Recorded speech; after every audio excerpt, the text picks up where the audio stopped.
نحمده ونصلي على رسوله الكريم اما بعد فاعوذ بالله من الشيطان الرجيم بسم الله الرحمن الرحيم رب اشرح لي صدري ويسر لي امري واحلل عقدة من لساني يفقهوا قولي۔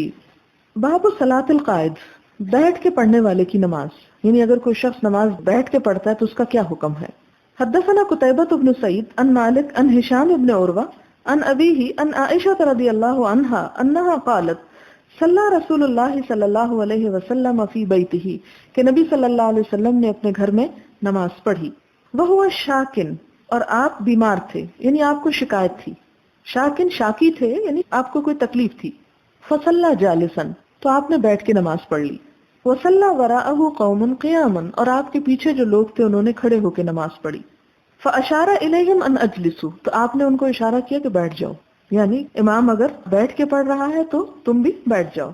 فلما انصرف قال انما جعل الامام لیؤتم به، آپ نے جب سلام پھیرا تو فرمایا کہ امام اس لیے بنایا جاتا ہے کہ اس کی اقتداء کی جائے، اس کی پیروی کی جائے۔ فاذا رکع فرکعوا واذا رفع فارفعوا، تو اسی طرح جب وہ رکوع کرے تو رکوع کرو، اور جب سر اٹھائے تو سر اٹھاؤ۔ حدثنا ابو نعیم قال حدثنا ابن عیینۃ عن الزہری عن انس بن مالک رضی اللہ عنہ قال سقط رسول اللہ صلی اللہ علیہ وسلم، گر پڑے نبی صلی اللہ علیہ وسلم، من فرس، گھوڑے سے، فخدش او فجحش، تو آپ کو خراش آ گئی، آپ کا بدن چھل گیا، شقہ الایمن، آپ کا دایاں پہلو، دائیں سائڈ سے، فدخلنا علیہ نعودہ، تو ہم آپ کے پاس آپ کی عیادت کے لیے داخل ہوئے، فحضرت الصلاۃ، نماز کا وقت آ گیا، فصلی قائدا، تو آپ نے کیا کیا، بیٹھ کر نماز پڑھی، فصلینا قعودا، تو ہم نے بھی بیٹھ کے نماز پڑھی، وقالا، اور آپ نے فرمایا انما جعل الامام لیؤتم بہ، کہ امام اس لیے بنایا گیا ہے کہ اس کی اقتداء کی جائے۔ فاذا کبر فکبروا، جب امام تکبیر کہے تو تم تکبیر کہو، یہ نہیں کہ ابھی نماز امام نے شروع ہی نہیں کی اور تم پہلے سے اللہ اکبر کہہ لو۔ واذا رکع فرکعوا، جب وہ رکوع کو جائے تو رکوع کو جاؤ۔ وَإِذَا رَفَعَ فَارْفَعُوا، اور جب وہ رکوع سے سر اٹھائے تو سر اٹھاؤ۔ وَإِذَا قَالَ سَمِعَ اللَّهُ لِمَنْ حَمِدَهُ، اور جب وہ سمع اللہ لمن حمدہ کہہ چکے، فَقُولُوا اللَّهُمَّ رَبَّنَا وَلَكَ الْحَمْدُ، تو اس کے بعد تم ربنا ولک الحمد پڑھو۔ اور یہ پیچھے گزر چکا ہے کہ ربنا لک الحمد یا ولک الحمد یا اللہم ربنا ولک الحمد، یعنی مختلف الفاظ ہیں اور سارے ہی آپ سے ثابت ہیں، تو کوئی بھی آپ پڑھ لیں تو اس میں حرج نہیں، اس میں جھگڑنے کی بات نہیں۔ مثلا اگر آپ کے پاس 3 سوٹ ہوں اور ان میں سے کوئی ایک پہن لے تو اس کا یہ مطلب نہیں کہ آپ دوسرے 2 ناپسند کر رہے ہیں، جبکہ تینوں آپ ہی کے ہوں، کسی اور کے نہ ہوں۔ حدثنا اسحاق بن منصور قال اخبرنا روح بن عبادہ قال اخبرنا حسین عن عبد الله بن بريدة عن عمران بن حسین رضی اللہ عنہ انه سأل نبی اللہ صلی اللہ علیہ وسلم واخبرنا اسحاق قال اخبرنا عبد الصمد قال سمعت ابي قال حدثنا الحسين عن ابي بريدة قال حدثني عمران ابن الحسين وكان مبسورا، عمران بن حسین جو تھے ان کو بواسیر کی، پائلز کی بیماری تھی۔ قال سألت رسول اللہ صلی اللہ علیہ وسلم، کہتے ہیں کہ میں نے نبی صلی اللہ علیہ وسلم سے پوچھا، ان صلاۃ الرجل قائدا، کہ انسان بیٹھ کے نماز پڑھ لے تو کیسا ہے، یعنی انہیں کھڑے ہونے میں شاید کوئی تکلیف ہو تو انہوں نے بیٹھ کے پڑھنے کے بارے میں پوچھا۔ فقال، تو آپ نے فرمایا، ان صلی قائما فهو افضل، اگر وہ کھڑے ہو کے نماز پڑھے وہ افضل ہے، ومن صلی قائدا، اور جو بیٹھ کے نماز پڑھے، فلہ نصف اجر القائم، تو اس کے لیے کھڑے ہونے والے کے مقابلے میں آدھا اجر ہے۔ یعنی بیٹھ کے پڑھی تو جا سکتی ہے بوقت مجبوری، لیکن بہرحال بیٹھنا آدھے اجر کا باعث ہے۔ ومن صلی نائما، اور جو لیٹ کے پڑھے، فلہ نصف اجر القائد، تو اس کے لیے بیٹھنے والے کی نسبت بھی پھر آدھا ہے۔ مثلا اگر کھڑے ہونے کے نمبر 100 لگائے جائیں تو بیٹھنے والے کے 50 اور لیٹنے والے کے 25۔ اب اس میں یہ ہے کہ پتہ یہ چلتا ہے کہ چھوٹی موٹی تکلیف میں انسان کو بیٹھ نہیں جانا چاہیے، یہ ہمت نہیں ہار دینی چاہیے، انکریج ایک طرح سے کیا گیا ہے۔ اب آپ یہ بھی کہہ سکتے ہوں گے کہ ہمارا کیا قصور ہے کہ اگر ہم بیمار ہیں تو ہم بیٹھ کے پڑھ رہے ہیں، ہمیں کیوں ثواب نہ ملے؟ تو بات یہ ہے کہ اسی لیے تو کہا جاتا ہے کہ صحت کو بیماری سے پہلے غنیمت جانو، مصروفیت سے پہلے فراغت کو غنیمت جانو، بڑھاپے سے پہلے جوانی کو غنیمت جانو، کہ ان وقتوں سے صحیح فائدہ اٹھا لو قبل اس کے کہ تم ایسی حالت میں مبتلا ہو جاؤ کہ تمہارے پاس وقت ہی نہ رہے۔ وہ نیت کا تو ایک اجر اپنی جگہ ہے، جیسے آپ نے فرمایا نا کہ جو شخص کسی بھی نیک کام کی نیت کر لیتا، اگر نہ بھی کر پائے تو ایک اجر ہے، لیکن ایک شخص جو کر لیتا ہے اس کو 1 نہیں ملتا، اس کو پھر 10 ملتے ہیں۔ تو اس لیے یہ بھی آپ دیکھ لیں کہ صرف نیت کرتے رہنا بھی اچھا نہیں جب تک انسان اس کو کوشش سے کر نہ لے، اور اگر وہ کوشش سے کر لیتا ہے تو ایسی صورت میں اس کو اجر بہرحال ملتا ہے اس کے مقابلے میں جس نے نہیں کیا، خواہ وہ کسی مجبوری کی وجہ سے ہی نہ کرے یا کم کرے، کیونکہ پھر صحت اور یہ سب کچھ اللہ کا فضل ہے۔ بالکل اسی طرح جیسے اس حدیث میں کہ جن کے پاس مال نہیں تھا آپ نے ان کو کچھ نہ کچھ تو دیا، لیکن جب اس سے دوبارہ وہ آئے پھر ایک اور مشکل لے کے، تو آپ نے فرمایا یہ اللہ کا فضل ہے جسے چاہے دے۔ تو اس لیے انسان کو ہمیشہ یہ دیکھنا چاہیے کہ جو میرے پاس اس وقت ہے، جو مال ہے، جو زندگی، جوانی، صحت، میں اسے نہ جانے دوں اپنے ہاتھ سے، کیونکہ یہ دوبارہ نہیں آئے گا، اس کو آپ ریپیٹ نہیں کر سکتے، یہ جو چلا گیا وہ چلا گیا۔ باب صلاۃ القائد بالایماء، بیٹھ کر اشارے سے نماز پڑھنا۔ حدثنا ابو معمر قال حدثنا عبد الوارث قال حدثنا حسين المؤلم عن عبد الله بن بريدة ان عمران بن حسين وكان رجلا مبسورا، مبسور بواسير، وقال ابو معمر مرة عن عمران بن حسين قال سألت النبي صلى الله عليه وسلم عن صلاة الرجل وهو قائد، وہ کہتے ہیں کہ میں نے آپ صلی اللہ علیہ وسلم سے اس شخص کی نماز کے بارے میں پوچھا جو بیٹھ کر پڑھتا ہو۔ فقال من صلى قائما فهو افضل، تو آپ نے فرمایا جو کھڑے ہو کے پڑھے وہ افضل ہے۔ ومن صلى قائدا فله نصف اجر القائم، اور جو بیٹھ کر پڑھے تو اس کے لیے کھڑے ہونے والے کے مقابلے میں آدھا اجر ہے۔ ومن صلى نائما فله نصف اجر القائد، اور جو لیٹ کے پڑھے تو اس کے لیے بیٹھنے والے سے آدھا ہے۔ اب آپ سوچ رہے ہوں گے کہ اوپر تو اشارے سے بات ہوئی اور یہاں پر تو بیٹھ کے اور لیٹ کے نماز کی بات ہے، تو آپ دیکھیں کہ اس میں کیسے پتہ چلتا ہے کہ جب انسان لیٹتا ہے تو لیٹ کے کیا کرے گا، اشارے سے ہی پڑھے گا نا، اس میں تو نہ رکوع کر سکتا ہے، نہ سجدہ کر سکتا ہے، نہ کچھ اور، تو مطلب یہ کہ اشارے سے بھی پڑھی جا سکتی ہے، یہ مناسبت ہے اس کی باب کے ساتھ۔ باب اذا لم يطق قائدا صلى على جنب، اگر کوئی شخص بیٹھ کے بھی نہ پڑھ سکتا ہو تو کیا کرے، پھر وہ اپنے پہلو پہ پڑھ لے، یعنی اگر اسٹریٹ نہیں لیٹ سکتا تو سائڈ پہ لیٹا ہوا ہے، رائٹ یا لیفٹ، تو اس صورت میں رائٹ پر لیٹنا تو افضل ہی ہے، لیٹ کے سائڈ پہ بھی نماز اشارے سے پڑھ سکتا ہے۔ ان سے آپ اندازہ یہ بھی لگائیں کہ نماز کی تاکید کتنی ہے، کہ ایک کے بعد دوسری، دوسری کے بعد تیسری پوزیشن پہ آ جاؤ لیکن چھوڑو نہیں، جمع کر لو، آدھی کر لو سفر میں لیکن چھوڑو نہیں۔ اور اس کی وجہ یہ بھی ہے کہ انسان جب اللہ تعالیٰ کے ذکر سے غافل ہوتا ہے تو دل پہ میل آنے لگتی ہے اور انسان دور سے دور نکل جاتا ہے، پھر اس کو دور جا کے واپس لوٹنا بڑا مشکل ہوتا ہے۔ آپ دیکھیں کہ جتنا آپ کسی چیز سے دور چلے جاتے ہیں اتنا ہی آپ کو واپسی کے لیے فاصلے میں زیادہ محنت لگتی ہے، تو اگر آپ وہ دوری نہ اختیار کریں، اگر مکمل قرب نہیں تو جتنا بھی مل جائے اتنا ہی غنیمت سمجھیں۔ وقال عطا کہتے ہیں اذا لم يقدر ان يتحول الى القبلة صلى حيث كان وجهه، اگر کسی شخص میں قبلے کی طرف منہ کرنے کی استطاعت ہی نہیں، یعنی وہ منہ موڑ ہی نہیں سکتا، تو ایسی صورت میں کیا کرے، جدھر منہ آئے ادھر ہی نماز پڑھ لے۔ کہ ایسی بیماری ہے کہ جس میں انسان کی موومنٹ قبلے کی جانب ہو ہی نہیں سکتی، تو اس کو مثلا ایک شخص خدا نہ خواستہ کسی ایکسیڈنٹ میں ہڈیاں توڑا بیٹھے اور اب آپ اس کو کہتے ہیں جی آپ کی نماز نہیں ہوگی جب تک آپ ادھر منہ نہیں کرتے، اور آ کے اسے ہاسپٹل میں ہر نماز کے وقت نرس جو ہے گھما کے ادھر پھر آ جائے، تو آپ سوچیں کہ اس کی ہڈیاں دوبارہ اکھڑ سکتی ہیں اور ان کو تکلیف ہو سکتی۔ تو ایسی صورت میں اسلام نے سہولت دی ہے، دوسرے کو تکلیف میں نہ ڈالا جائے، اسے اس کے حال پہ ہی رہنے دیا جائے، بس یہ کہا جائے کہ نماز پڑھ لو۔ حدثنا عبدان عن عبد الله عن ابراهيم بن التهمان قال حدثني الحسين المكتب عن ابن بريدة عن عمران بن حسين رضي الله عنه قال كانت بي بواسير فسألت النبي صلى الله عليه وسلم عن الصلاة فقال صل قائما فإن لم تستطع فقائدا، یعنی انہوں نے بیماری میں پوچھا کہ میں اگر بیٹھ جاؤں، تو آپ نے کہا نہیں، کھڑے ہی ہو کر پڑھو، اور اگر ہمت نہ ہو، ہمت جواب دے جائے تو بیٹھو۔ ہمارے یہاں یہ تھا ہر کام کھڑے ہو کے اور نماز بیٹھ کے۔ فَإِن لَمْ تَسْتَطِعْ فَلَا جَنْبٍ، اور اگر تم میں ہمت نہ ہو تو پھر لیٹ کے بھی پڑھ سکتے ہو، صرف بیٹھنے ہی کی بات نہیں، یعنی یہ ڈیپینڈ کرتا ہے۔ اور ہمت کا کون جائزہ لے گا، کون آپ کو سجیسٹ کرے گا؟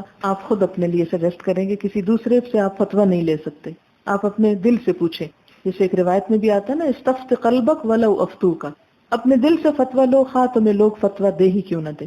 مثلاً آپ کریں ہاں میرے سر میں درد ہو رہی ہے، میں بیٹھ کے پڑھ لوں نماز، تو لوگ مثلاً کہہ بھی دیں کہ ہاں جی آپ پڑھ لیں، لیکن پڑھنے والے کو پتہ ہونا چاہیے کہ وہ کیا واقعی اس میں جسٹیفائی کرتا ہے بیٹھنے میں کہ نہیں۔ بابن اذا صلی قائدا، اگر کوئی شخص بیٹھ کے نماز پڑھے، ثم صح، پھر وہ تندرست ہو جائے، او وجد خفتا، یا اس کو ہلکا محسوس ہو بیماری، تمم ما بقیہ، تو کیا کرے، مکمل کر لے جو باقی ہے، یعنی اس کے دونوں معنی نکلتے ہیں۔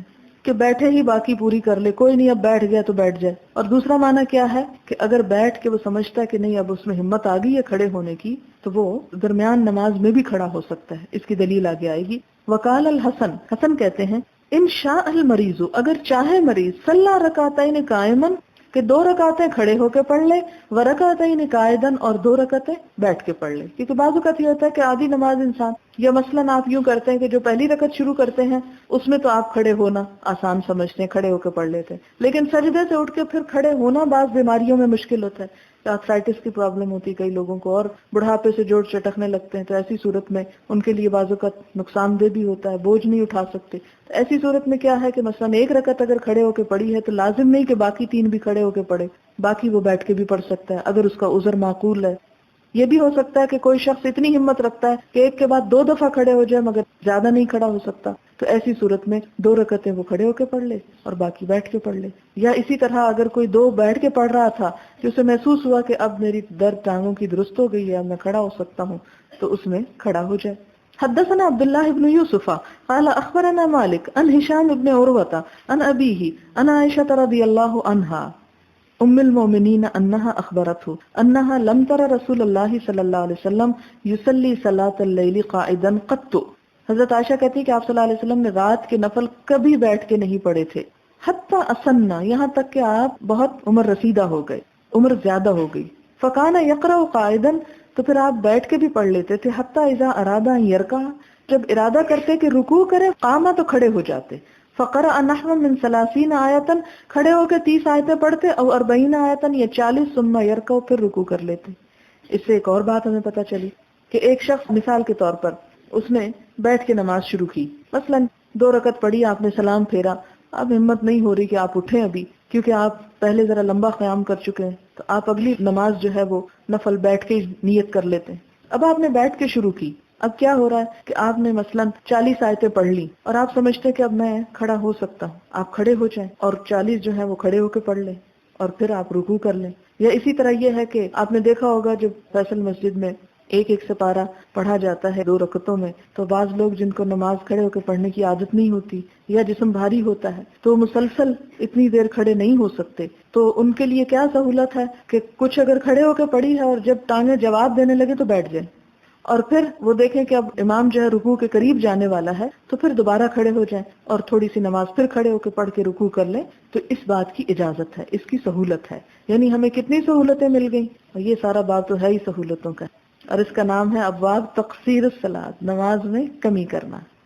حدثنا عبد الله بن يوسف قال اخبرنا مالك عن عبد الله بن يزيد وابي النضر مولى عمر بن عبيد الله عن ابي سلمة ابن عبد الرحمن عن عائشة ام المؤمنين رضي الله عنها ان رسول الله صلی اللہ علیہ وسلم كان يصلي جالسا، کہ نبی صلی اللہ علیہ وسلم بیٹھ کے نماز پڑھتے، فيقرأ وهو جالس، اور بیٹھے ہوئے ہی پڑھ رہے ہوتے. فاذا بقي من قراءتي نحو من 30 و 40 آیتا، جب آپ کی نماز میں سے 30 یا 40 آیتیں رہتی ہوتی، قامہ، کھڑے ہو جاتے.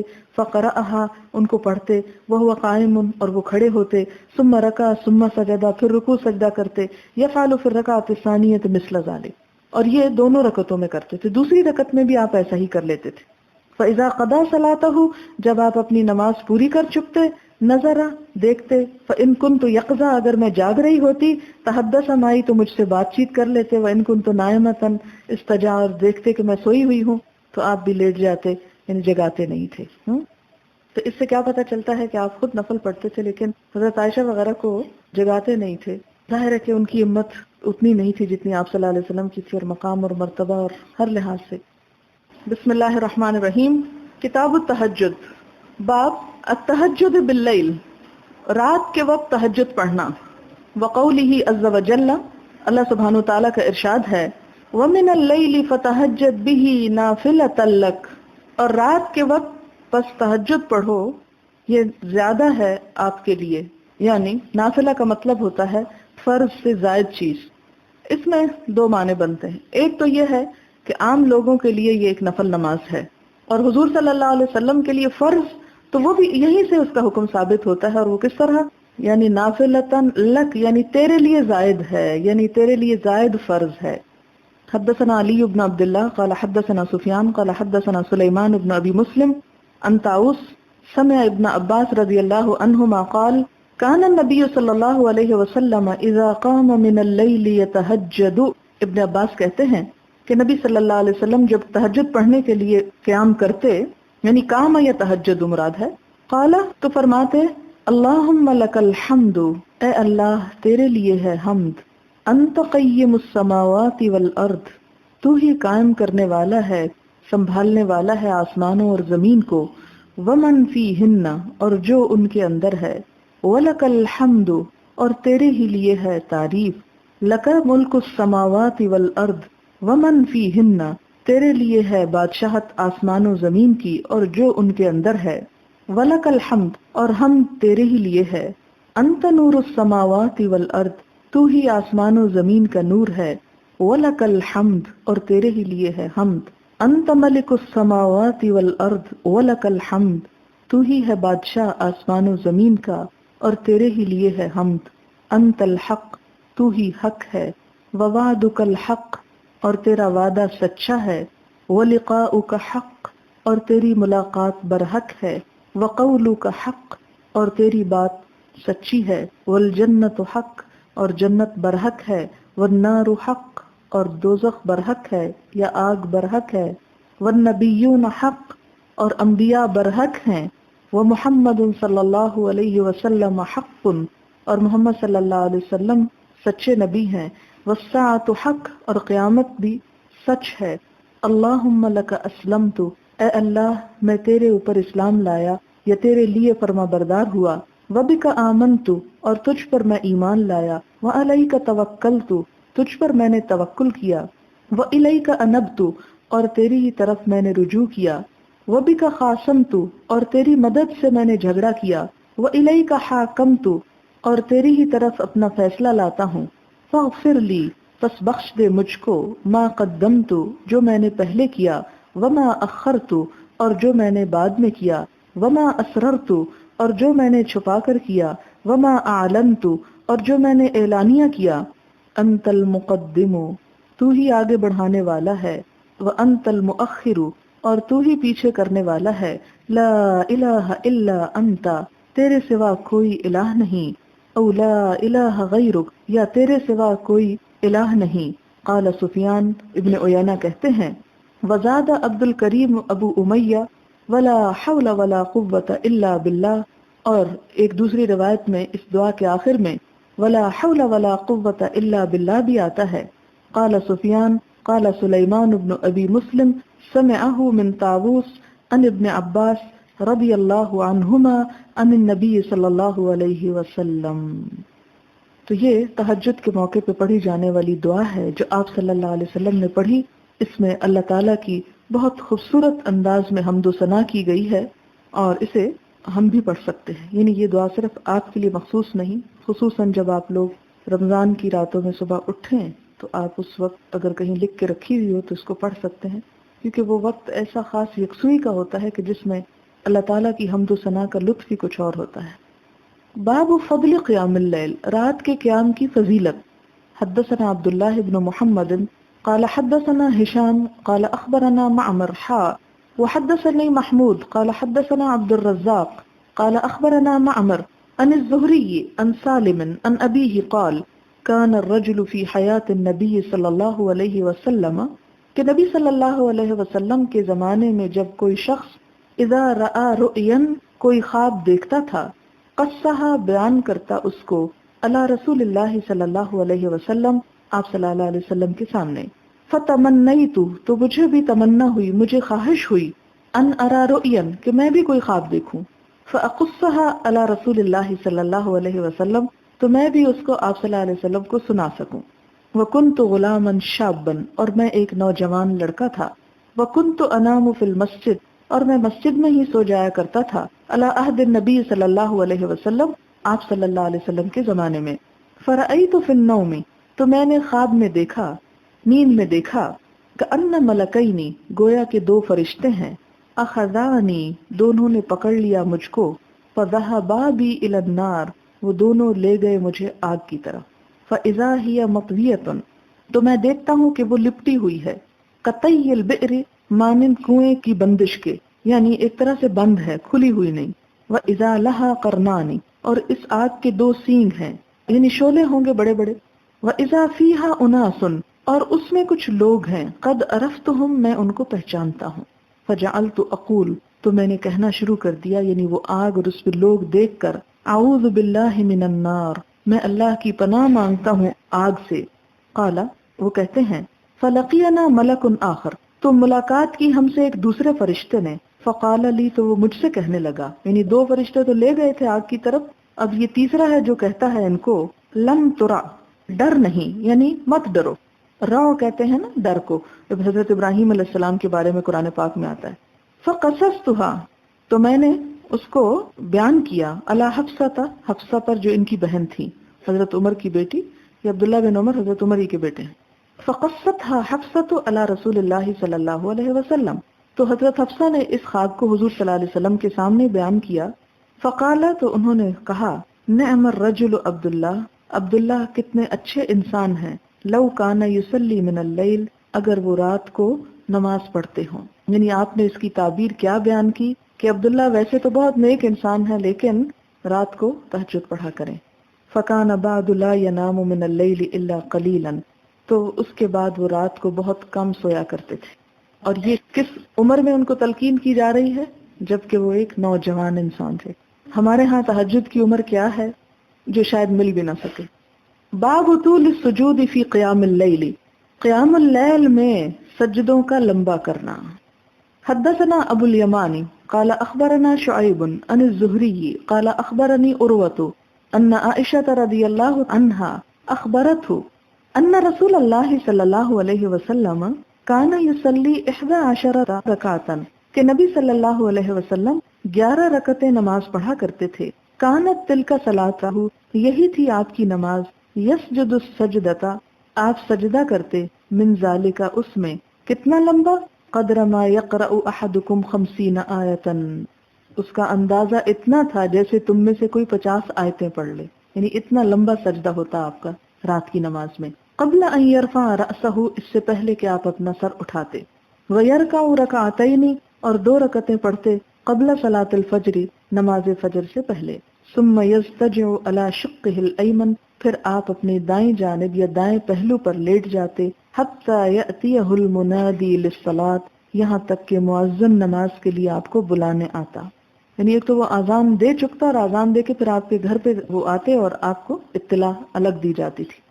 باب ترک القیام للمریض، مریض کے لیے قیام کو چھوڑ دینا. اگر کوئی بیمار ہے اور پھر بھی نفل پڑھنا چاہتا ہے تو بیٹھ کے پڑھ لے، پڑھ سکتا ہے. یعنی بجائے اس کے کہ وہ نفل ہی چھوڑ دے تو وہ بیٹھ کے پڑھ لے.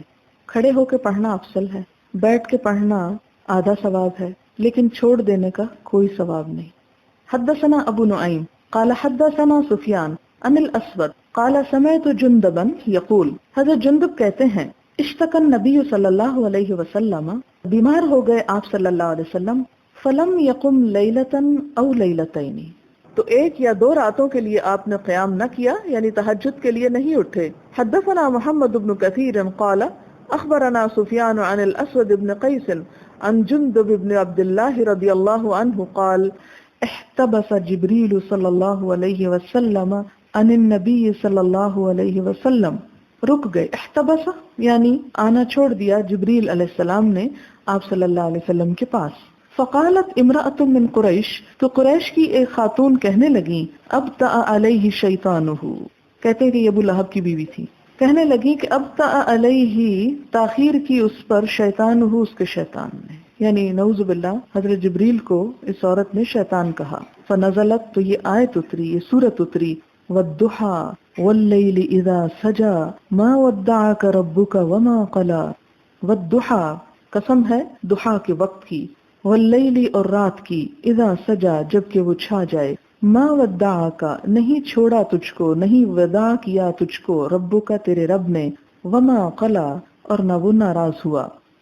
باب تحرید النبی صلی اللہ علیہ وسلم، نبی صلی اللہ علیہ وسلم کا ابھارنا، علی صلاۃ اللیل، رات کی نماز پر، والنوافل، اور نوافل پر، من غیر ایجاب، بغیر واجب کیے. ایجاب یعنی واجب کیے، یعنی آپ اس کا شوق تو دلاتے، اٹھاتے بھی، لیکن لازم نہیں کرتے تھے، پیچھے نہیں پڑ جاتے تھے. وَتَرَكَ النَّبِيُّ صلی اللہ علیہ وسلم، اور کھٹکھٹایا نبی صلی اللہ علیہ وسلم نے فاطمہ و علی رضی اللہ عنہما، حضرت فاطمہ اور حضرت علی رضی اللہ تعالی عنہ کو، یعنی ان کا دروازہ کھٹکھٹایا.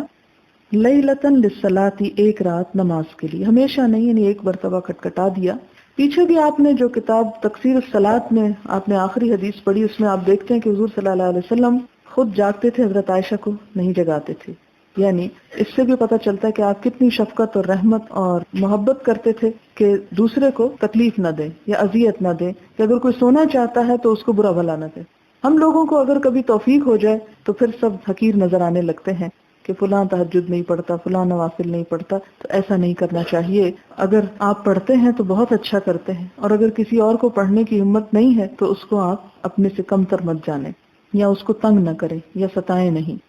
اور یہاں پر بھی ہمیں کیا نظر آتا ہے کہ آپ صلی اللہ علیہ وسلم نے حضرت فاطمہ اور حضرت علی کو جگایا، لیکن فی لیلتن، یعنی ایک رات، لیلتن ایک رات، یعنی روز کی بات نہیں ملتی. اور ویسے جیسے آپ جانتے ہیں کہ اگر کوئی سو رہا تو اس کو جگانا یا اذیت دینا یا کوئی ایسی حرکت کرنا کہ جیسے دروازہ زور سے پٹکنا یا کوئی چیزیں اٹھانا رکھنا، یہ منع ہے، یہ اذیت دینے میں آتا ہے. اس اذیت میں جو ایک مسلمان کے لیے جائز نہیں کہ وہ اپنی زبان اور ہاتھ سے دوسرے کو تکلیف پہنچائے. حدثنا ابن مقاتل قال حدثنا عبد الله قال اخبرنا معمر عن الزهري عن هند بنت الحارث عن ام سلمة رضي الله عنها ان النبي صلی اللہ علیہ وسلم استيقظ ليلة، کہ ایک رات نبی صلی اللہ علیہ وسلم اٹھے. فقال سبحان اللہ، آپ نے فرمایا سبحان اللہ. ماذا انزل الليلة من الفتنة، کہ آج کی رات کتنے فتنے اترے. ماذا انزل من الخزائن، اور آج کی رات کتنے خزانے اترے، یعنی رحمتیں. من یوقظ صواحب الحجرات، کون جگائے گا یہ حجروں والیوں کو، یعنی اپنی بیویوں کی طرف اشارہ کیا کہ ان کو کون جگائے گا، یعنی مراد یہ تھی کہ وہ بھی رحمت کا کچھ حصہ پالیں. پھر فرمایا یا رب کاسیۃ فی الدنیا، ہائے کئی پہننے والی دنیا میں، عاریۃ فی الآخرہ، ننگی ہوں گی آخرت میں، یعنی آخرت میں ان کو کوئی زینت کا لباس نہ ملے گا. یہ اصل میں ترغیب دلانے کا ایک طریقہ تھا، ایک احساس دلانے کا کہ آخرت کے لیے دنیا کے لباس نہیں چلیں گے، خواہ وہ کتنے ہی قیمتی اور کتنے ہی خوبصورت کیوں نہ ہو. وہاں کے لیے اس لباس کی ضرورت ہے جس کے لیے کبھی کبھار رات کو بھی اٹھنے کی توجہ کرنی چاہیے. اب یہ بڑی دلچسپ حدیث ہے. حدثنا ابو الیمان قال اخبرنا شعیب عن الزہری قال اخبرنی علی بن حسین ان حسین بن علی اخبرہ ان علی بن ابی طالب اخبرہ ان رسول اللہ صلی اللہ علیہ وسلم ترکہ وفاطمہ بنت نبی صلی اللہ علیہ وسلم لیلتن، کہ یہاں پر حضرت علی بن طالب روایت کرتے ہیں کہ ایک دفعہ نبی صلی اللہ علیہ وسلم نے ان کا دروازہ کھٹکھٹایا، اور حضرت فاطمہ بھی تھی جو حضور صلی اللہ علیہ وسلم کی بیٹی ہیں. لیلتن ایک رات. فقالا، تو فرمایا الا تصلیانی، کیا تم دونوں نماز نہیں پڑھو گے، یعنی تہجد کے وقت انہیں بھی جگانے کی کوشش کی. فقلت یا رسول اللہ، تو حضرت علی کہتے ہیں میں نے کہا اے اللہ کے رسول صلی اللہ علیہ وسلم، انفسنا بید اللہ، ہماری جانیں اللہ کے ہاتھ میں ہیں. فاذا شاء، اگر وہ چاہے، ان یبعثنا، کہ اٹھائے ہم کو، بعثنا، تو اٹھا دے گا ہمیں. فانصرف، تو آپ چلے گئے. حین قلت ذلک، جب میں نے یہ کہا، یعنی آپ صلی اللہ علیہ وسلم نے کھڑے ہو کر بحث مباحثہ نہیں کیا اور کوئی جواب نہیں دیا. جب آپ نے اٹھانے کی کوشش کی تو انہوں نے کہا اللہ چاہے گا تو اٹھیں گے، جیسا کہ ہم عام طور پہ کہتے ہیں. فانصرف حین قلت ذلک، جب میں نے یہ کہا تو آپ چلے گئے. ولم یرجع الی شیئا، اور مجھ پہ کچھ نہیں لوٹایا، یعنی کوئی بات نہیں کہی.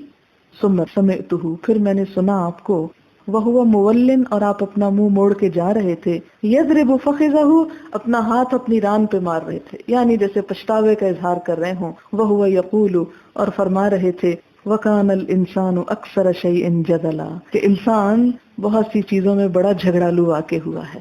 عموماً ہم تقدیر کے معاملے میں بہت جھگڑتے ہیں اور کہتے ہیں اللہ چاہے تو ہم نماز پڑھ لیں، اللہ ہی نہیں چاہتا اس لیے ہم نہیں پڑھتے. ایک اور دوسری روایت میں ذرا تفصیل مزید ملتی ہے کہ آپ نے ہمیں جگایا اور آپ چلے گئے اور ہم پھر سو گئے، یعنی حضرت علی کہتے ہیں ہم پھر سو گئے اور پھر دوبارہ آئے اور پھر آپ نے ہم کو جگایا. تو یہاں پر آپ دیکھیں کہ حضرت علی رضی اللہ تعالیٰ عنہ نے سوتے سوتے ایک ایسا جواب دیا جو عموماً ہم دیتے ہیں کہ اچھا اللہ چاہے گا تو کر لیں گے. لیکن آپ صلی اللہ علیہ وسلم نے اگرچہ اسی وقت فوراً ان کو کچھ نہیں کہا، لیکن اس کو پسند نہیں کیا. اور اس کا اظہار کس طرح ہوا کہ جب آپ منہ موڑ کے چلے گئے تو آپ نے یہ قرآن پاک کی آیت پڑھی تو اس سے پتہ یہ چلتا ہے کہ بجائے اس کے کہ انسان تقدیر کے معاملے میں جھگڑتا رہے، وہ اپنی قسمت بنانے کے لیے اٹھ کر کچھ کرے بھی۔ اور یہاں یہ بھی پتہ چلتا ہے کہ ایک سویا ہوا شخص ہے تو اس کے ساتھ بحث مباحثہ جو ہے وہ نہیں کرنا چاہیے۔ عموماً ہم ایک لمبی کنورسیشن شروع کر دیتے ہیں اور بچوں کو بہت زیادہ زج کرتے ہیں۔ اس میں جگانے کا طریقہ یہ ہونا چاہیے کہ آپ ایک دفعہ ہلکا نوک کریں یا ایک دفعہ ہلکا ہلائیں، پھر اس کے بعد آپ خود وضو کر لیں، پھر وضو کرنے کے بعد نماز شروع کرنے سے پہلے ذرا سا ہلا دیں، اور پھر آپ جب دیکھیں کہ نہیں اٹھے تو پھر نماز اپنی پڑھ لیں، تو پھر تیسری دفعہ فرض نماز ہو تو چھوڑا نہیں جا سکتا، پھر آپ تھوڑا جھنجھوڑ کے اٹھا سکتے ہیں، لیکن یکا یک حملہ نہیں کرنا چاہیے کہ پہلے ہی ہلے میں اس کو چونکا دیں، یا پھر یہ کہ بہت بولنا شروع کر دیں۔ تو صبح صبح جبکہ اللہ کے ذکر اور حمد و ثنا سے بات شروع ہونی چاہیے، جھگڑے اور فساد بحث مباحثے سے دن کا آغاز نہیں ہونا چاہیے۔ حدثنا عبد الله بن يوسف قال اخبرنا مالك عن ابن شهاب عن عروة عن عائشة رضي الله عنها قالت ان كان رسول الله صلى الله عليه وسلم ليدع العمل وهو يحب ان يعمل به خشية ان يعمل به الناس فيفرض عليهم، کہ نبی صلی اللہ علیہ وسلم کوئی عمل ایسا نہیں کرتے تھے کہ اس کو پسند کرتے ہوں اور پھر اس کو یعنی مسلسل نہیں کرتے تھے، چھوڑ دیتے تھے۔ لیدع ترک کر دیتے تھے العمل کسی عمل کو، وہ یحب حالانکہ آپ پسند کرتے تھے، ان یعمل بہ کہ اس کو کرتے رہیں، یعنی بعض اعمال جن کو آپ کرنا بہت پسند بھی کرتے تھے مستقل طور پر نہیں کرتے تھے، کیوں؟ خشیتا اس ڈر سے، ان یعمل بہ الناس کہ لوگ اس پر عمل شروع کر دیں گے، فیفرض علیہم تو وہ ان پر فرض کر دیا جائے گا۔ وما سبح رسول اللہ صلی اللہ علیہ وسلم اور نہ نفل پڑھے نبی صلی اللہ علیہ وسلم نے صبحۃ الضحیٰ قط صبح کے نفل کبھی بھی، وانی لاسبحها اور میں ان کو پڑھا کرتی تھی۔ اب یہاں پر حضرت عائشہ اپنے سامنے کا ذکر کرتی ہیں کہ میں نے نہیں دیکھا کہ آپ صبح کے نفل پڑھتے ہوں۔ صبح کے یہاں ضحیٰ سے مراد چاشت کے نفل ہیں، تہجد کے نفل نہیں ہیں۔ اور اس میں ایک یہ بھی ہو سکتا ہے کہ عموماً آپ جیسے سورج نکلنے کے بعد گھر پر آتے تو ہو سکتا ہے مسجد میں ہی پڑھ لیتے ہوں، اس لیے حضرت عائشہ کہتی کہ میرے سامنے آپ نہیں پڑھا کرتے تھے، لیکن ساتھ ہی یہ کہتی کہ میں ان کو پڑھتی ہوں۔ اس سے کیا پتہ چلتا ہے کہ آپ تاکید کر کے اس کی فضیلت بیان کر کے دوسروں کو تو کہتے لیکن خود پابندی نہ کرتے، کہ کہیں ایسا نہ ہو کہ بہت سارے لوگوں کی پابندی کی وجہ سے اور ان کے شوق کو دیکھ کر اور آپ صلی اللہ علیہ وسلم کے اتباع کو دیکھ کر وہ فرض کا درجہ نہ اختیار کر لیں، اور اگر وہ فرض ہو جاتے تو بڑی مشکل ہوتی، کیونکہ اکثر لوگ اس وقت کام کے لیے نکل رہے ہوتے ہیں۔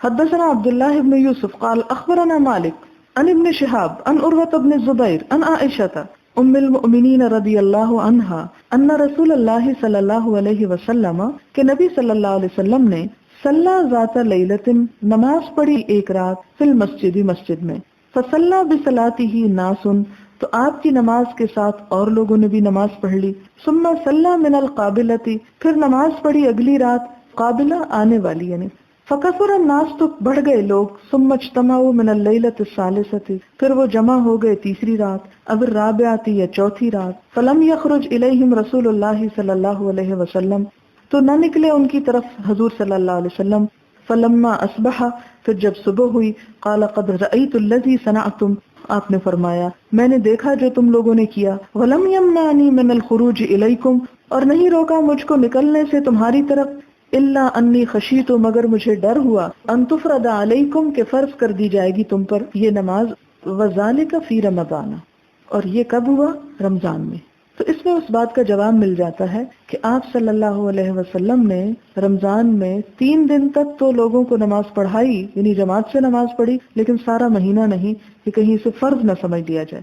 لیکن بعد میں پھر حضرت عمر رضی اللہ تعالیٰ عنہ نے اس کو باقاعدہ ایک آرگنائزڈ شکل دی۔ اور اسی طرح یہ بھی شرط نہیں ہے کہ وہ رمضان کے مہینے میں قرات میں قرآن ختم ہی کیا جائے، لازم نہیں ہے، اگر کوئی کسی وجہ سے نہیں کر سکتا تو اس پر گناہ نہیں ہے، لیکن روزہ چھوڑنے کا گناہ ہے، وہ نہیں چھوڑ سکتے، چھٹ بھی جائے تو آپ کو قضا دینی ہوگی۔ تو یہ دونوں الگ الگ عبادتیں ہیں اور دونوں کا الگ الگ اجر ہے۔ اور یہاں اس بات کا بھی پتہ چلتا ہے کہ جو لوگ کہتے ہیں جی پورا مہینہ تراویح پڑھنا بدعت ہے، تو یہ بدعت میں نہیں آتا، آپ صلی اللہ علیہ وسلم نے اس سے روکا نہیں تھا، اور ساتھ ہی وجہ بھی بتا دی کہ میں اس لیے نہیں کر رہا کہ فرض ہو جائے گی تم پر، لیکن کرنے والوں کو اس سے ایک طرح سے روکا نہیں ہے۔ باب قیام النبی صلی اللہ علیہ وسلم اللیلہ آپ صلی اللہ علیہ وسلم کا رات کے وقت قیام، وقالت عائشہ رضی اللہ عنہا اور حضرت عائشہ رضی اللہ تعالی عنہا کہتی ہیں کانا یقوم حتی تفطر قدماہ، کہ آپ اتنا قیام کرتے تھے کہ آپ کے قدم پھٹ جاتے، یعنی بہت سوج جاتے. والفطور، اور فطور کا معنی کیا ہے؟ الشقوق، شق ہونا، پھٹنا. انفطرت، انشقت، قرآن پاک میں یہ دونوں لفظ استعمال ہوتے ہیں.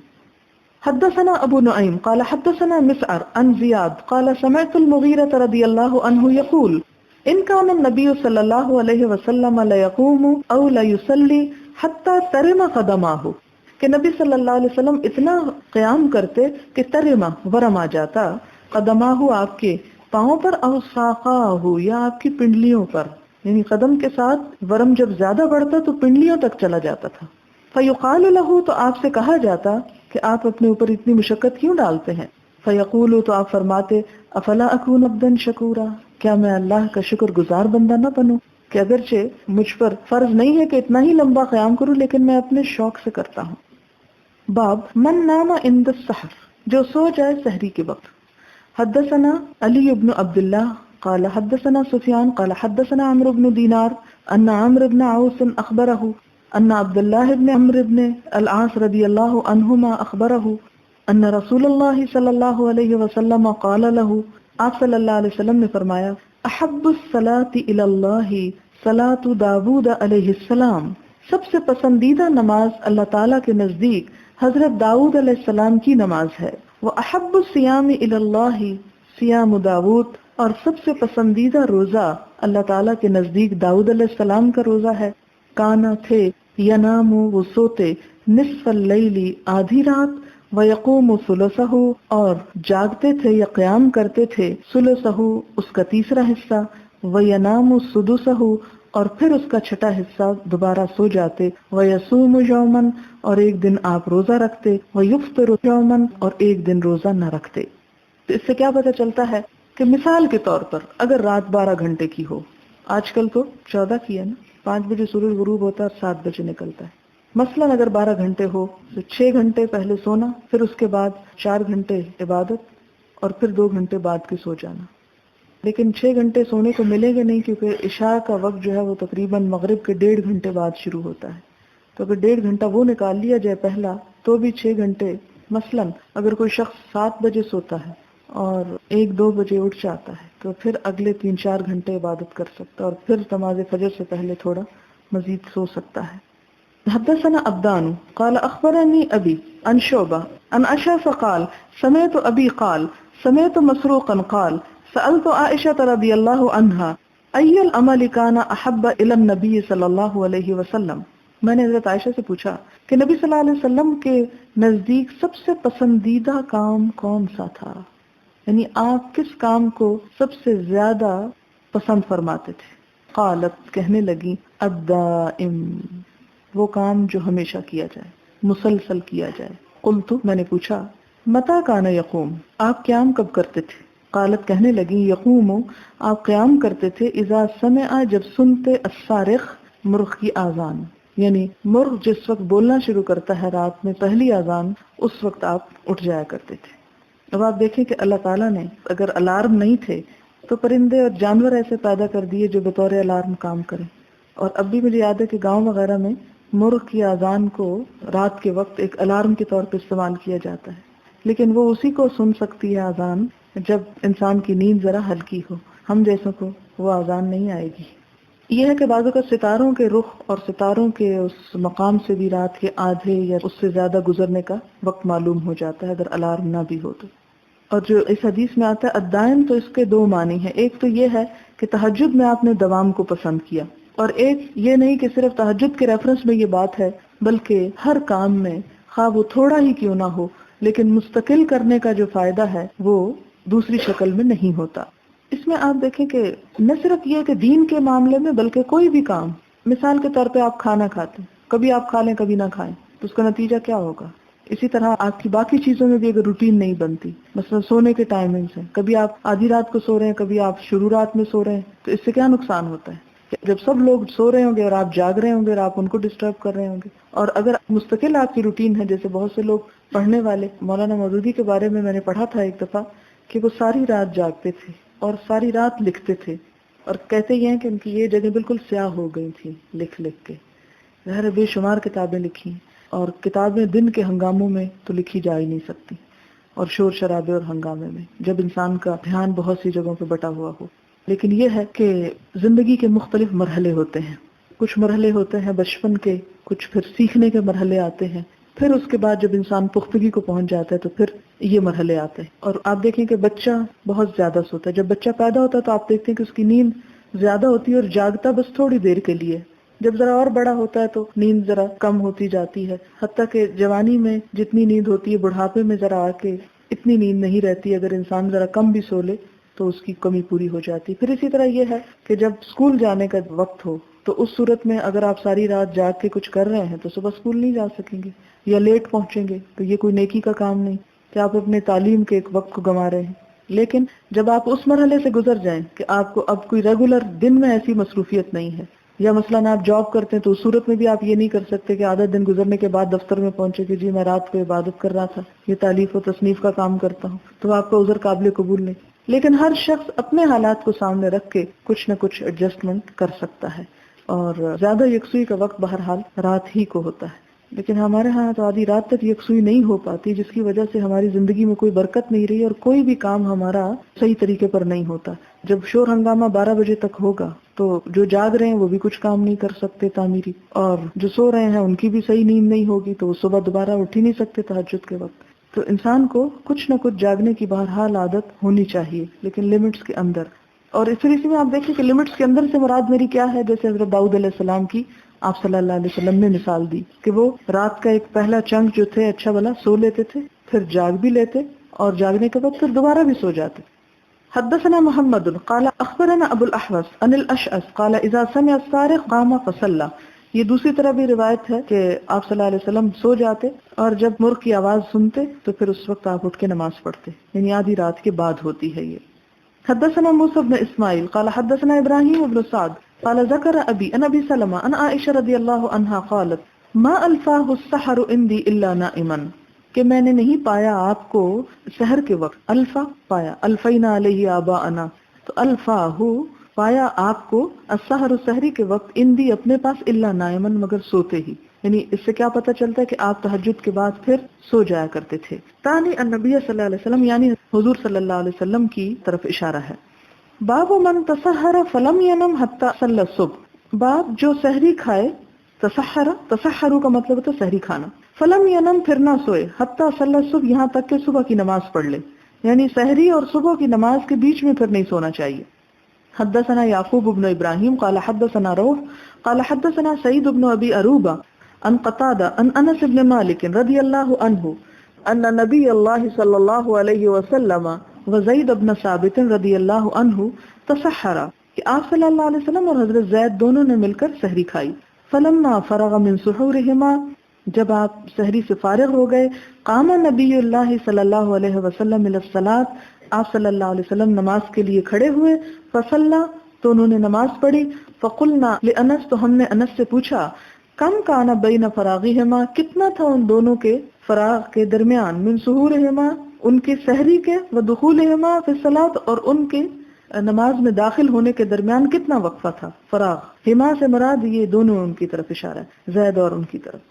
کالا کا قدر ما یقرأ الرجل 50 آیت، اتنا فاصلہ یا اتنا وقت کہ جس میں انسان 50 آیتیں پڑھ لے۔ اس سے کیا پتہ چلتا ہے؟ ایک اور بات پتہ چلتی ہے کہ سحری جو ہے وہ آدھی رات کو ہی نہیں کھا لینی چاہیے۔ سحری کھانے میں اور فجر کی نماز میں بس اتنا ہی فرق ہونا چاہیے جتنا 50 آیتوں کا، اس سے زیادہ نہیں۔ بہت بغرض مجبوری اگر انسان رات کو ہی کچھ کھا کے نیت کر کے سو رہا ہے تو اور بات ہے، مثلا آپ 2 بجے تک پڑھتے رہے ہیں یا کوئی عبادت کر رہے ہیں اور آپ کو معلوم ہے کہ آپ اب شاید دوبارہ سحری کے لیے نہ اٹھ کے کچھ کھا سکے تو آپ اس نیت سے کھا کے سو جاتے ہیں تو اور بات ہے۔ لیکن پسندیدہ عمل یہی ہے کہ سحری کے بعد سویا نہ جائے، اور اس میں آپ ایک اور بات بھی دیکھیں گے کہ سحری کے بعد اگر آپ سو جائیں تو آپ کے جسم میں مزید سستی پیدا ہو سکتی ہے، تو اس سے پہلے ہی سو لینا چاہیے۔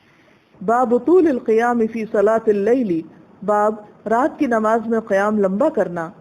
حدثنا سلیمان بن حرب قال حدثنا شعبہ عن الاعمش عن ابی وائل عن عبد اللہ رضی اللہ عنہ قال صلیت مع النبی صلی اللہ علیہ وسلم لیلۃ، کہ میں نے نبی صلی اللہ علیہ وسلم کے ساتھ رات کو نماز پڑھی، فلم یزل قائما، تو آپ کھڑے رہے، حتی ہممت بامر سوء، یہاں تک کہ میں نے ایک برے کام کا ارادہ کر لیا، قلنا ہم نے کہا وما ہممت کیا ارادہ کیا تو نے؟ قال ہممت میں نے ارادہ کیا ان اقعد کہ میں بیٹھ جاؤں، واذر النبی صلی اللہ علیہ وسلم اور میں آپ صلی اللہ علیہ وسلم کو چھوڑ دوں، کیونکہ آپ کی نماز بہت زیادہ لمبی تھی۔ اور اس میں ایک اور جگہ پر آتا ہے کہ آپ نے سورۃ البقرہ پڑھی، آل عمران پڑھی، النساء شروع کی تو بیٹھ گئے۔ حدثنا حفص بن عمر قال حدثنا خالد بن عبد الله عن حسين عن ابي وائل عن حذيفة رضي الله عنه ان النبي صلى الله عليه وسلم كان اذا قام للتهجد من الليل يشوص فاه بالسواك کہ آپ صلی اللہ علیہ وسلم تہجد کے وقت جب اٹھتے تو اپنا مسواک کیا کرتے تھے۔ باب کیف صلاۃ النبی صلی اللہ علیہ وسلم، نبی صلی اللہ علیہ وسلم کی نماز کیسے ہوتی تھی؟ وکم کان النبی صلی اللہ علیہ وسلم یصلی باللیل، اور رات کو آپ کتنی نماز پڑھتے تھے، یعنی کتنی رکعتیں ہوتی تھی آپ کی، اب یہ بتایا جا رہا ہے۔ یعنی لمبا کا تو پتہ چل گیا، بہت لمبی تھی۔ حدثنا ابو الیمان قال اخبرنا شعیب عن الزہری قال اخبرنی سالم بن عبد اللہ ان عبد اللہ بن عمر رضی اللہ عنہما قال ان رجلا قال یا رسول اللہ، ایک شخص نے پوچھا ہے اللہ کے رسول صلی اللہ علیہ وسلم، کیف صلاۃ اللیل، رات کی نماز کیسی ہوتی ہے، کیف کس طرح؟ قال مسنا مسنا، آپ نے فرمایا دو دو رکعتیں۔ کیوں؟ اس لیے کہ دن میں جیسے سنتیں 4 پڑھی جاتی ہیں تو رات میں دو دو۔ فَإِذَا خِفْتَ الصُّبْحَ، اور جب تمہیں صبح کا خوف ہو، فَأَوْتِرْ بِوَاحِدَةٍ، تو ایک وتر پڑھ لو۔ حدثنا مسدد قال حدثنا يحيى عن شعبة قال حدثني ابو جمرة عن ابن عباس رضي الله عنهما قال كانت صلاة النبي صلى الله عليه وسلم 13 ركعة يعني بالليل۔ ابن عباس کہتے ہیں کہ حضور صلی اللہ علیہ وسلم کی رات کی نماز جو ہے وہ 13 رکعتیں تھی، اور اس میں بھی دو دو اور پھر آخر میں وتر۔ حدثني اسحاق قال حدثنا عبید اللہ ابن موسیٰ قال اخبرني اسرائیل عن ابی حسین عن یحیی بن وثاب عن مسروق قال سألت عائشة رضی اللہ عنہا عن صلاة رسول اللہ صلی اللہ علیہ وسلم باللیل۔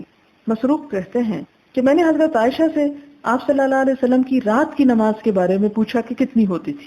فقالت، تو انہوں نے کہا 7 رکعتیں، و9 9، و11 اور 11، سوا رکعتي الفجر، یہ فجر کی رکعتوں کے علاوہ تھا، یعنی وہ انکلوڈڈ نہیں ہے اس میں۔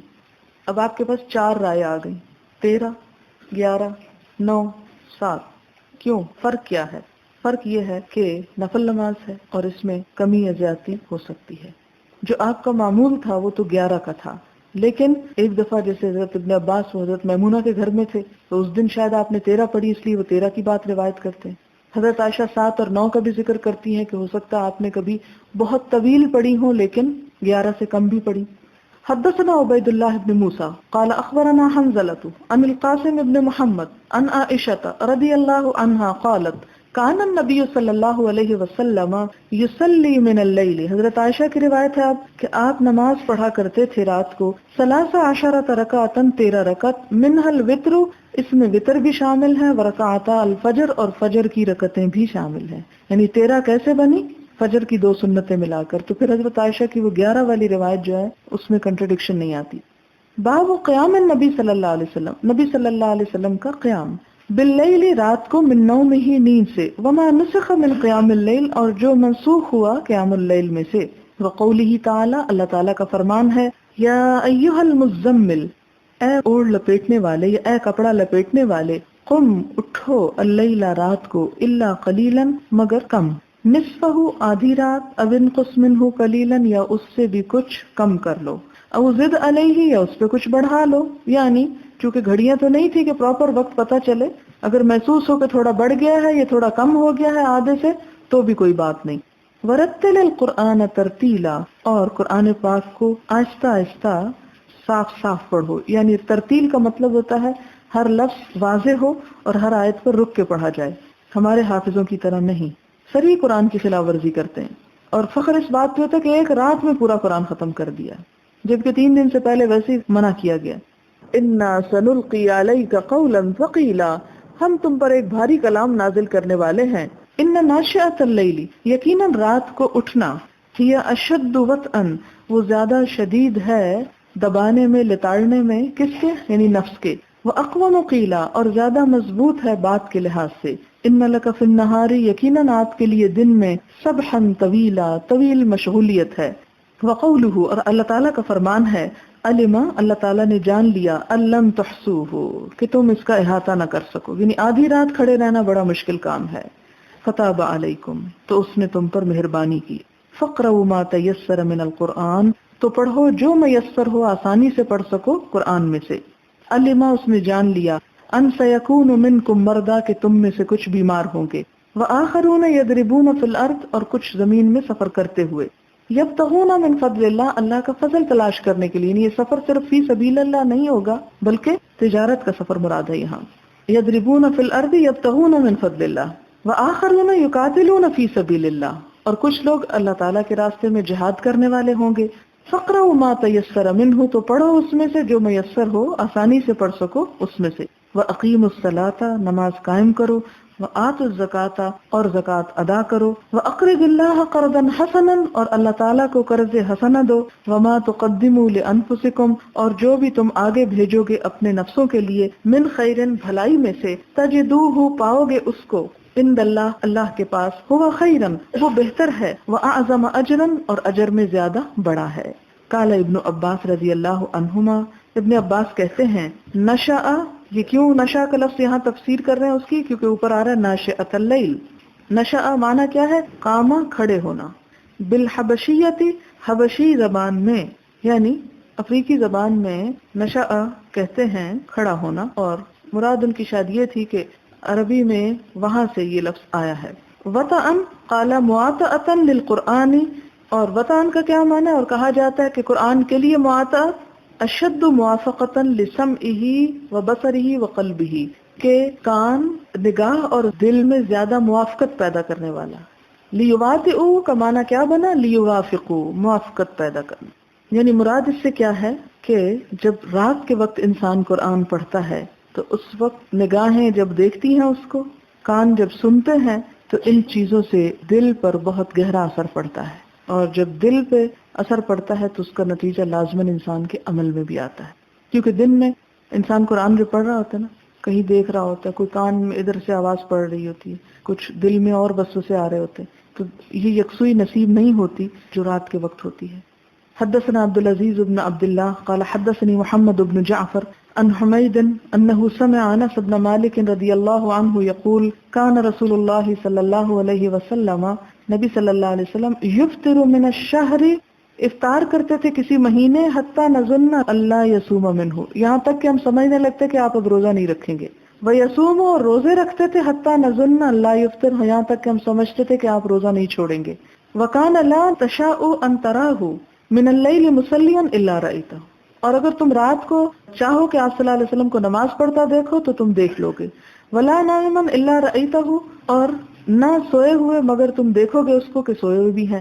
یعنی مراد اس سے کیا ہے کہ ساری رات نہ تو نماز پڑھتے تھے اور نہ ہی جاگتے تھے، آپ ہمیشہ رات کو سوتے بھی تھے اور جاگتے بھی تھے. یعنی جس حال میں بھی کوئی آپ کو دیکھنا چاہتا آپ اس حال میں مل جاتے تھے، یعنی دونوں چیزیں آپ کے اندر موجود تھی. باب عقد الشیطانی علی قافیۃ الرأس اذا لم یصلی باللیل.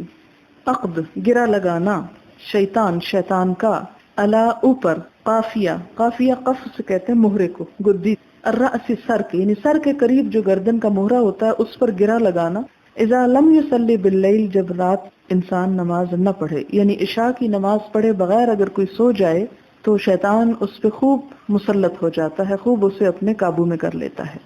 حدثنا عبد الله بن يوسف قال اخبرنا مالك عن ابي الزناد عن الاعرج عن ابي هريره رضی اللہ عنہ ان رسول اللہ صلی اللہ علیہ وسلم قال کہ نبی صلی اللہ علیہ وسلم نے فرمایا یعقد الشیطان گرا لگا دیتا ہے شیطان، علی قافیۃ رأس احدکم تم میں سے ایک کی گردن کی گدی پر، اذا ہوا نام ثلاثہ جب وہ سو جائے، ثلاث عقد تین گریں، یضرب علی مکان کل عقدۃ علیک لیل طویل فرقد یضرب مارتا ہے علی مکان اوپر جگہ کے، کل عقدۃ ہر گرہ کے، علیکا تجھ پر، لیل طویل فرقد لمبی رات ہے سو جاؤ. یعنی بار بار تھپکی دیتا ہے شیطان اور کہتا ہے سو جاؤ لمبی رات ہے.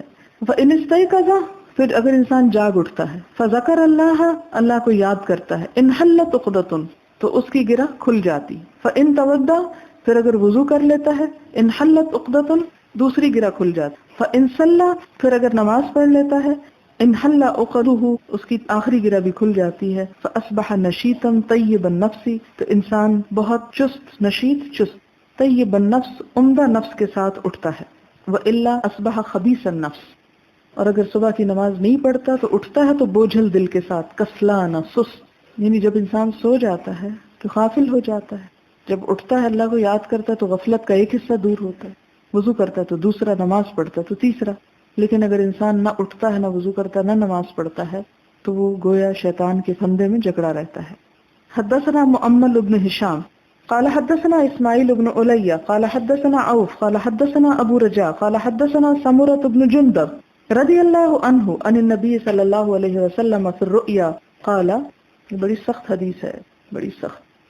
ایک دفعہ خواب میں آپ صلی اللہ علیہ وسلم کو دکھایا گیا اور آپ نے پھر اس کے بعد پوچھا، اما الذی، کہ وہ شخص، یفلغ رأسہ، کچلا جاتا ہے سر اس کا، بالحجر، پتھر کے ساتھ، فإنہ، تو یہ وہ شخص ہے، یأخذ القرآن، جو لیتا ہے قرآن، فیرفضہ، پھر اس کا انکار کر دیتا ہے، اسے چھوڑ دیتا ہے، وینام عن الصلاۃ المکتوبۃ، اور فرض نماز کے وقت سو جاتا ہے، اور اس سے اشارہ فجر کی نماز کی طرف لیا گیا۔ آپ کو معلوم ہے کہ حضور صلی اللہ علیہ وسلم کے خواب کیا ہوتے تھے؟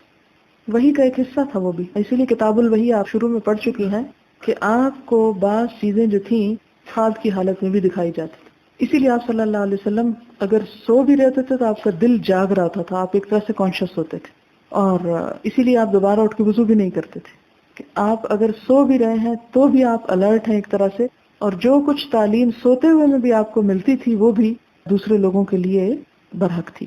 اسی لیے کہا جاتا ہے نا، ایک جگہ پہ آتا ہے کہ انبیاء اور رؤیا حق، انبیاء کا خواب جو ہوتا ہے برحق ہوتا ہے۔ حضرت ابراہیم علیہ السلام نے خواب میں دیکھا تھا کہ بیٹے کو ذبح کرو، اور انہوں نے اس کی تصدیق کی، تو اسی طرح خواب میں آپ کو دکھایا گیا کہ کچھ لوگوں کے سر پتھر سے کچلے جا رہے ہیں، تو جب پوچھا گیا کہ کون، تو کہا گیا کہ وہ جس کا سر پتھر سے کچلا جا رہا تھا، فَإِنَّهُ، تو وہ شخص تھا، يَأْخُذُ الْقُرْآنَ، جو قرآن لیتا، فَيَرْفُضُهُ، پھر اس کو چھوڑ دیتا تھا۔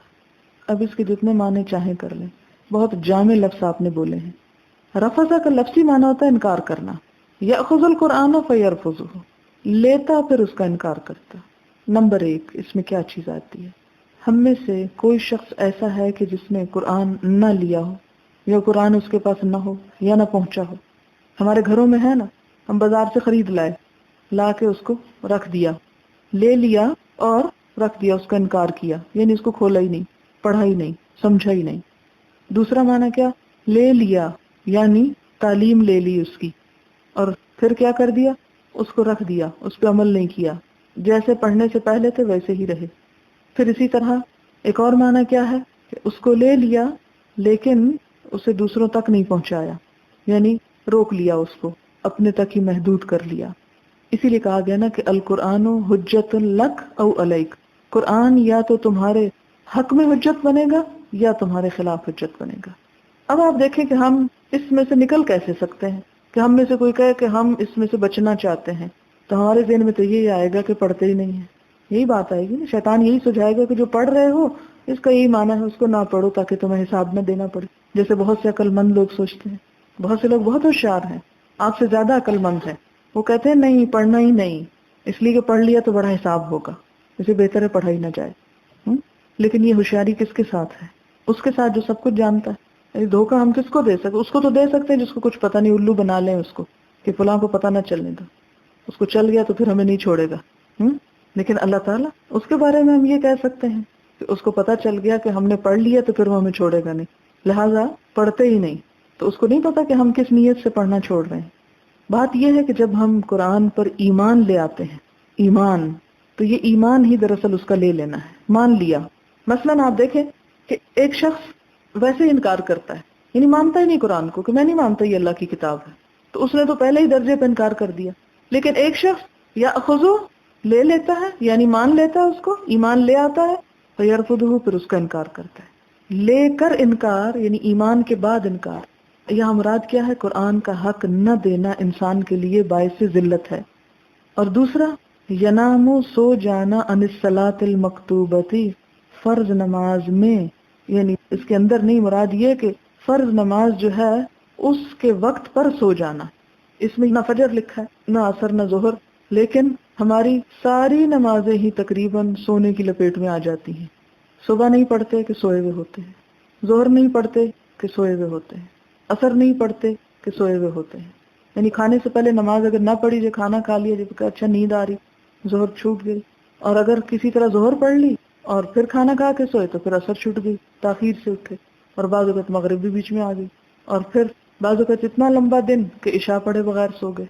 تو اس کی طرف اشارہ ہے کہ جو فرض نماز میں سو جائے، لیکن ایک اور روایت سے پتہ چلتا ہے کہ یہاں فجر کی طرف اشارہ ہے، کیونکہ عموماً باقی نمازیں جاگنے کی حالت میں آتی ہیں تو انسان پڑھ ہی لیتا ہے، فجر کی نماز جو ہے وہ اٹھنا مشکل ہو جاتا ہے بعض اوقات۔